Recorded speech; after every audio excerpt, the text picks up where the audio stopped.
30% on my battery, so I got to hurry up. The 9th chapter, and I'm just recording from the video camera, not the live, because we got to take care of the internet issue. All right, so the 9th chapter, you have it? We're going to read the Bible for real. So would y'all do me a favor? Y'all okay with standing? Y'all want to sit? Okay, cool. I got 13 verses for you. I was going to let y'all say. And David said, I told you. And David said, is there yet any that is left in the house of Saul, that I may show him the kindness of Jonathan's sake? And there was a house of Saul whose name was Ziba. I say Ziba, it's Z-I. And when they called him unto David, the king said unto him, art thou Ziba? And he said that he is. In other words, he says, I'm a servant. This is one of Saul's old servants, King Saul. And the king said to him, there is not yet any of the house of Saul that I may shew the kindness of God unto him. And Ziba said unto the king, Jonathan has one yet a son, which is lame in his feet. And the king said unto him, where is he? And Ziba said unto the king, behold, he is at Machir, the house of Machir, and the son of Amiel in Lodabar. And the king sent and fetched him out of the house of Machir, and the son of Amiel, and from Lodabar, from when Mephibosheth, the son of Jonathan, said, son of Saul, was common to David, and he fell on his face, and he did reverence.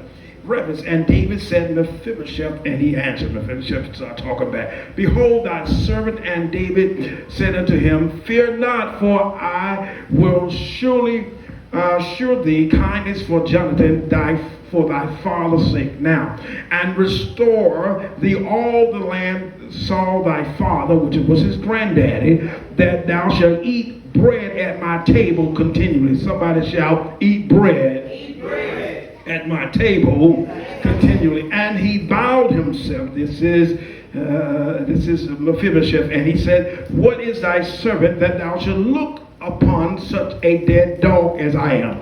Mephibosheth said he was just a dead dog. In other words, his esteem was down in the bottom of the barrel. Then the king called to Ziba and Saul's servant and said unto him, I have given unto thy master's son all that pertained to Saul and to all his house, and thou therefore and thy sons and thy servants shall till the land for him, and thou shalt bring in the fruit that thy master's son have made food to eat. But Mephibosheth, thy master's son, shall eat the bread always at my table. Now Ziba had 15 sons and 20 servants. And they said, Ziba unto the king, according to all that my lord king has commanded his servant, so shall the servant do. As Mephibosheth said, the king he shall eat at my table, and as one of the king's sons, as he shall eat at my table as one of the king's sons. And Mephibosheth had a young son. Oh, Mephibosheth was getting a son. I thought he was crippled in both feet. Anyway, so whose name was Michael, and all that dwelt in the house of Ziba were servants unto Mephibosheth. So Mephibosheth dwelt in Jerusalem, and for he continually at the king's table and was lame in both feet. Father, I thank you for your word. I pray right now that you speak in this house, that you bless your people, give them what they need. Send that anointing that makes preaching easy, bind the devil, loose your word, and God, we bind every distraction now in the name of Jesus. Amen. Repeat for me just as something. It's personal. It's personal. Yeah. God told me to tell you that he's about to bring you out of what you're in, and it's personal. This is a personal thing. Are y'all hearing me? God says it's personal. It's a covenant that was made, and I have to bring you out. Look at somebody and say, God got to bring you out. One of the things I want you to know that Mephibosheth didn't even have his real name. His real name was not Mephibosheth. His real name was Maribel. So he was so covered till he got to a place called Lodabar, which was the hood. Lodabar was the ghetto. He was in the ghetto, and there in the ghetto, and they had to change his name to a ghetto name. His ghetto name was Mephibosheth, but his real name was Maribel. He had a little cute girl name, you know. And so he was spared by David. As a matter of fact, this is the grandson of Saul. Saul is the one who tried to persecute David. Didn't like David at all because God anointed David to be king. Folk don't like you when you call to be king. And some folk been given a position, but there are other people that God has positioned in the spirit realm. Are y'all hearing me? You can be the leader in the spirit realm and not be leader by title. And this is what confuses the enemy. So when you walk on and walk around, people get confused, they get distracted, they get nervous because they realize true authority just hit the house. The only reason some folk are jealous of you because you're doing what they're supposed to be doing. And some folk hate you on levels that you didn't know you were on. Y'all didn't know you was on that level. You didn't know you was anointed. But they hate you like that because you're anointed. Well, look how y'all looking at the preacher. And so he was hid in Lodabar. But Mephibosheth had an inability that he was stuck in a situation, y'all. They were in the war. And as a child, they dropped him. And when they dropped him, he became maimed in both of his feet. In other words, Mephibosheth couldn't walk. Mephibosheth had to have some crutches to walk because somebody dropped him. Here he is with the power, with royal DNA running through his blood, but he's crippled. I'm talking to somebody here that's crippled this morning. I came to tell you that God says you're stuck, but it's not your fault. And he says, since it's not your fault, I'm taking it personal. I'm taking it personal that you didn't get to where you were supposed to get. There's some folk that's supposed to be in here to hear this word that ain't even in here. But maybe they'll hear it later. That you're maimed in both of your feet. Every time you try to do something, you can't do it normal. It looks like everything gets away from you. It looks like you can't balance anything. You can't balance life. You can't balance your thought life. Everything seems to be just out of balance. But God told me to tell you it's personal to him. I came to save you, deliver you, and bring you out of this stuff. And the stuff where you stuck at is not your fault. But he says, I'm coming to get you. Can I have anybody? All right. Let me go to the next because I got to move on. So now the nurse, of course, knew about his situation and they hid this boy. Now, what is amazing to me is that they hid him. He was hid the whole time. Isn't it wonderful how God can hide you when you messed up? That you really should have self-destruct, but God is hiding you. The folk think you crazy, but they really ain't seen real crazy. They don't know how God really hid your real crazy. That you only showed them the semi-crazy. You haven't seen the real crazy. The part that God been hiding. There's a crazy me that God won't share with anybody. Oh, God knows how to cover, but he knows exactly where you are. And so David here employs one of Saul's old workers, Ziba, and he says to him, is there somebody, Ziba, that's in the house of Jonathan, because I had a covenant with Jonathan that I will take care of his house. Because see, Jonathan protected me when I should have been dead. He protected me, gave me his coat. He took care of me. He shot arrows out to let me know where his old nasty daddy was. He took care of me. And so I owe a favor to his house. Oh, look at this, y'all. Oh, some of y'all don't know, but there's some stuff that your grandmama prayed you through. It was a conversation that your grandmama, your mama had with God. That it just is getting ready to meet you now. Some things are getting ready to shake through. Now somebody prayed, they're going to heaven. But since they're in heaven, their prayers are standing right next to them. And God says, I'm about to answer it. Now, do I have anybody here to understand it's your season to be blessed? And God said, I got to bless you because it's personal to me. Okay, now, I had a dream last night. Y'all excuse me with these dreams. But I had a dream. I said I better share. Maybe the dream was about the message or maybe it wasn't. I don't know. But I had a dream last night about a friend of mine, a fellow preacher, but he was so in love with his automobile, his car, till he couldn't handle business. It was a fellow friend of mine, the preacher that I knew, and they were trying to convince him, hey, go handle business, not your car. The car will be here when you get back. Go handle your business. But instead of handling his business, he was concerned about his car. And so what the Lord showed me that he kept placing value where it didn't belong. Some of us are placing value on things that do not belong to where it shouldn't be esteemed that high. You have too much value on certain things. You're invested in stuff that's not taking you anywhere. Are you hearing what I'm saying? So you got to shift your value, and this is what's sucking your time out. That's causing you to be weak and not be able to think and feel like some days that you're walking around in a bubble and you're not connected to anything. Anybody ever felt like that? Like you just walking around, you just can't connect to nothing. You go in the store, it's like you're floating in between aisles. It's like everything that you because you have valued something above where the real value should be. You should be happy by now. You should be experiencing happiness. You should be walking in joy. You should be enjoying life. But instead of enjoying life, your mind has become paralyzed. And so you become lame in your feet. Oh my God. You become Mephibosheth. You become stagnant in what you could be doing because you cannot get above how you feel like or your feelings or your emotions or your attitude. You can't get above it. You can't, y'all hear me what I'm saying?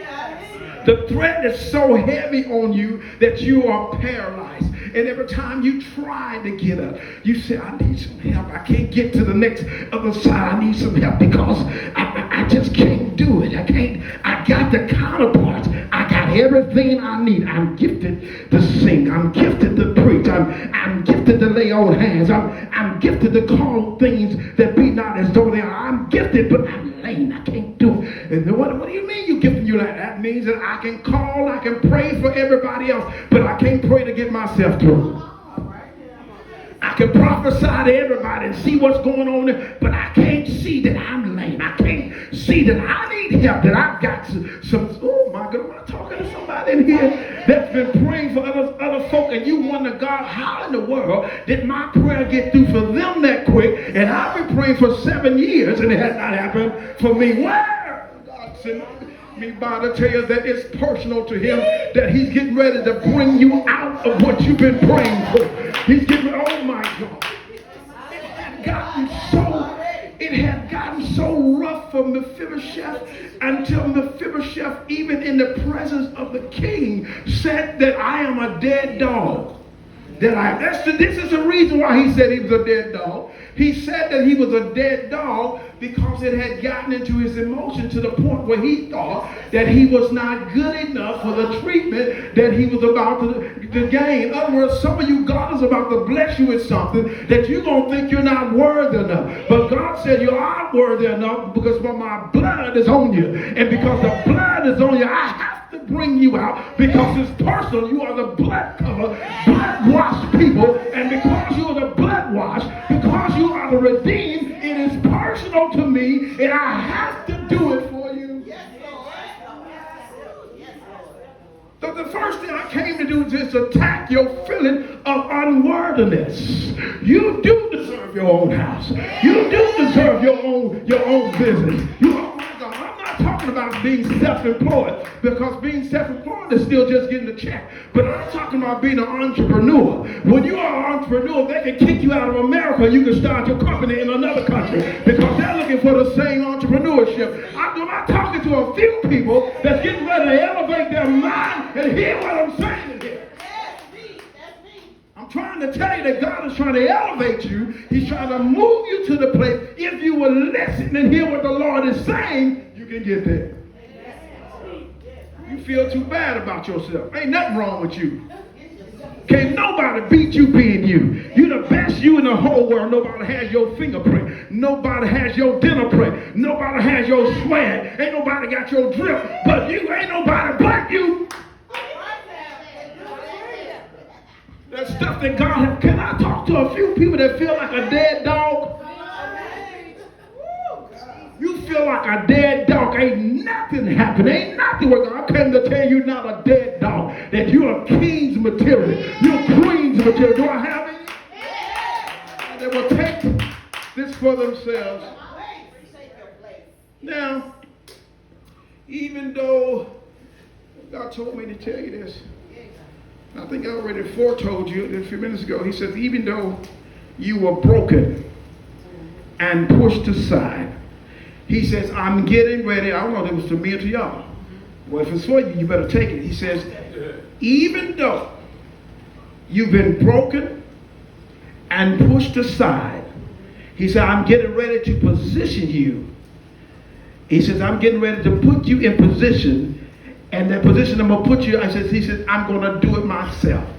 He says, in other words, the elevation is not coming from somebody else, because I'm not going to share my glory with nobody else. This is why I've had people to turn their back on you, because what I'm about to do for you, I am the only one that can get the praise for. I'm the only one that can get the glory for what I'm about to do. Oh my God, some of y'all folks have been turned their backs on. You need to tell them thank you. I thank you for hanging up on me. I thank you for blocking me. I thank you for not calling me. I thank you for running my name in them. I really appreciate you for demoting me in the natural so I can be promoted in the spirit realm. Oh my God, do I have a few people? And so God says, he said, tell these folk this. He says, not only am I getting ready to position you, but I'm getting ready to make space for you. There's a space that you're getting ready to operate in. After I'm going to position you, then I'm giving you a space that can't nobody get in your space. No devil can get in your space. I'm getting ready to draw a circle around you. Can nobody? God said, this is personal.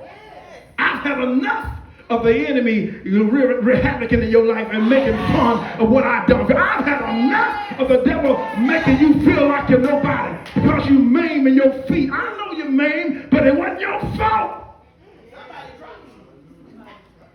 Somebody who was supposed to be accountable ran in fear and dropped you. Oh my God. Do I have anybody that's here? I got 5% on this battery. I got to finish. So God says, not only is he going to give you space, but watch this. He says, I want you to translate this for 2021 church. He says the bread David was talking about was a king bread, because the king bread was spiritual bread. He says, but the bread I'm talking about is your money. Oh, y'all hear me? He says, the bread I'm talking about is your supply. I'm getting ready to let you eat bread, baby. On the king's level. It ain't no normal bread. This is the kind of bread that you can go shopping and know how to count your money up. This is the kind of bread that you don't have to look at your face app and see what the bank has left. Oh my God, if you got an iPhone. This is the kind of bread that you don't have to check your account. Do I have anybody that's getting ready to walk in continuous bread? Multiple streams of income?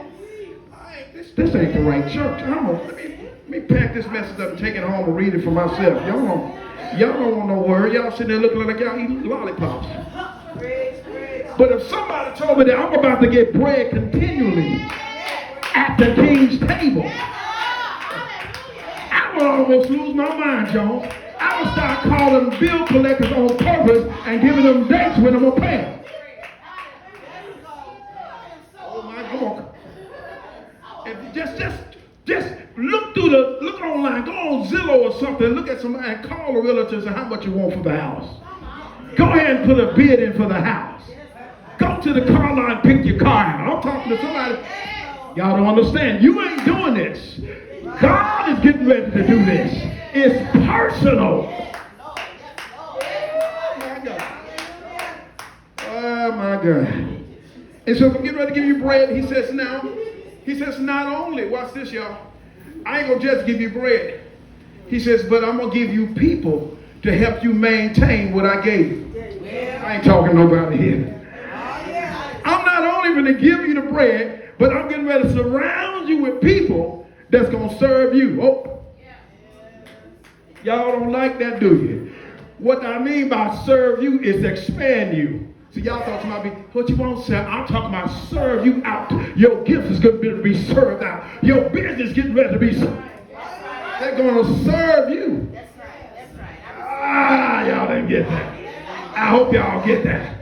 They're going to help you advertise the anointing that's on you. And they're going to help you help make this what's on you. God getting ready to send people that's getting ready to move you to the next level. And they're going to make sure you're on the next level. And they're going to hold you accountable. Oh, my God, some accountability partners is coming. You ain't going to be able to go back down because every time you try to go back down, they're going to push you up. Do I have anybody? Oh, my God. Oh my God, I had a little boy that came to me. His name is MJ. MJ came to me. He loves me. He always makes sure I wear Air Jordans and stuff. He got to make sure I get my drippers right. Every day he checked my shoes, checked me from head to toe. He looked at me, Mr. Howard, what's going on? I said, what's up, man? I talked to his dad, drives this big stretch BMW, got his own company, got their own business, they love me. I got to get him in church, get him saved up. Anyway, so I'm working on this. Anyway, MJ, I was walking on the playground, across the playground, walking. He said, Mr. Howard, can we play the trust game? I said, I don't know what you're talking about, the trust game. He said, let's play the trust game. He said, okay. I said, how do you play that, MJ? Show me how to play. So MJ stood. He says, now when I lean back, you got to catch me. Okay. He said, I got to trust when I fall, you're going to catch me. Do I have anybody in here? Oh, y'all want to play? Y'all scared I'm going to drop you on it. Come on, Tristan, you light it up. Come on, Tristan.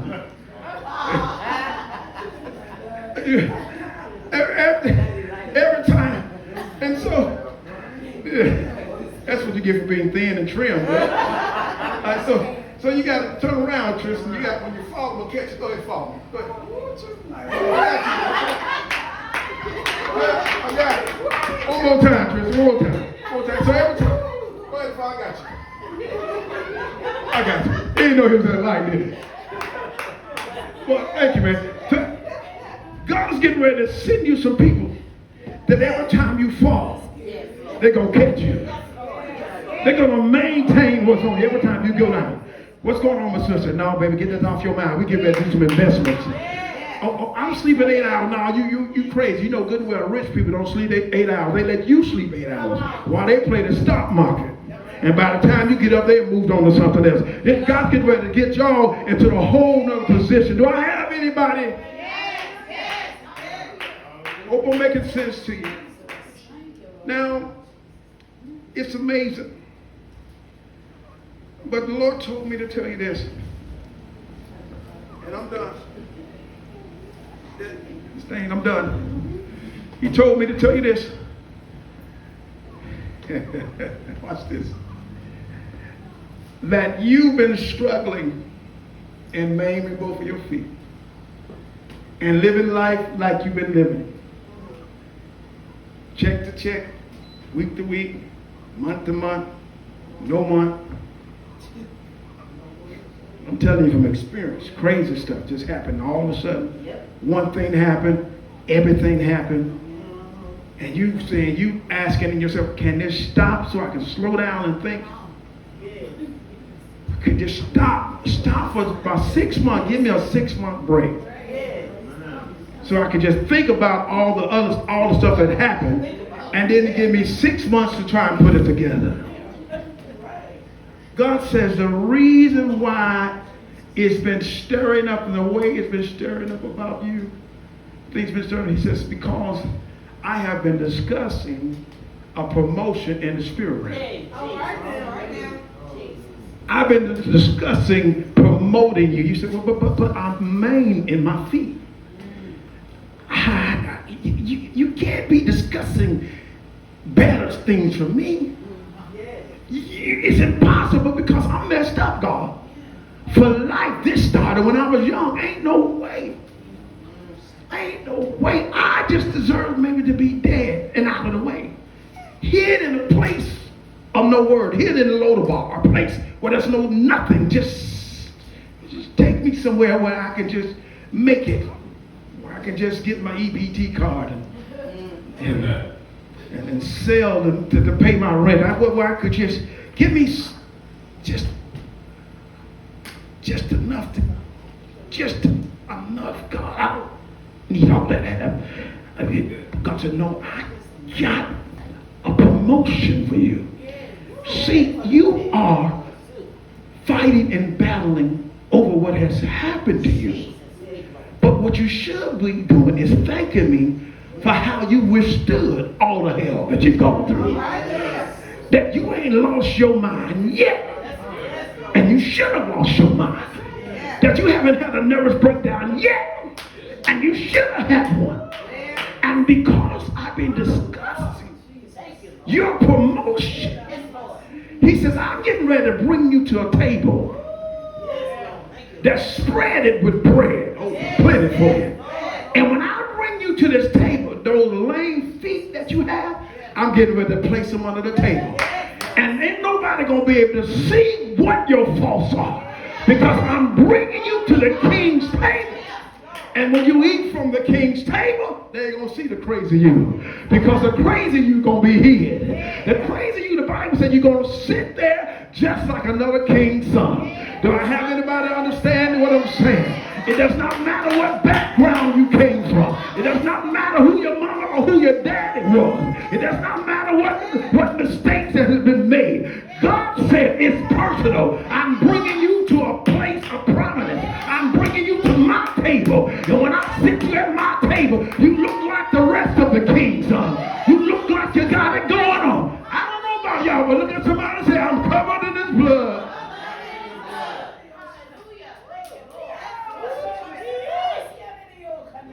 So everything, every place where Mephibosheth was headed, every decline. Some of y'all tired of the word decline. Decline. Everything, every time he got a decline. He says, I'm getting ready to take you to a place where you're gonna be in this place and you don't know how you get here. Because you're gonna keep saying, I'm unworthy. I was no good though. God, I didn't even treat you right. I didn't even dial your number. But God says, I had my eyes on you. And I want you to know the reason why the enemy came against you is because of what's in you. The devil came against you, Mephibosheth, because you had royal blood. He knew that you had the right to the throne. He knew that you were the son of the beloved one, Jonathan. He knew that.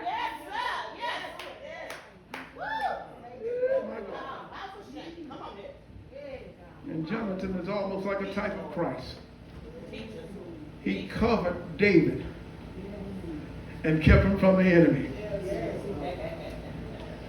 And because of that, what came out of that relationship, what it does not matter what happened to Mephibosheth, but it was the amazing grace that came out of that. That looked beyond all of his faults and saw his needs and said, come on, I see that you're hurting. I see that you need God. But God says it's personal to me. I've got to do this for you. I'm bringing you out of this. Somebody say, I'm coming out. Somebody, as a matter of fact, say by faith, say, I'm out. I'm out, I'm out, I'm out, I'm out. Lift your hands and say, I'm out of this. Rest on your feet if you will.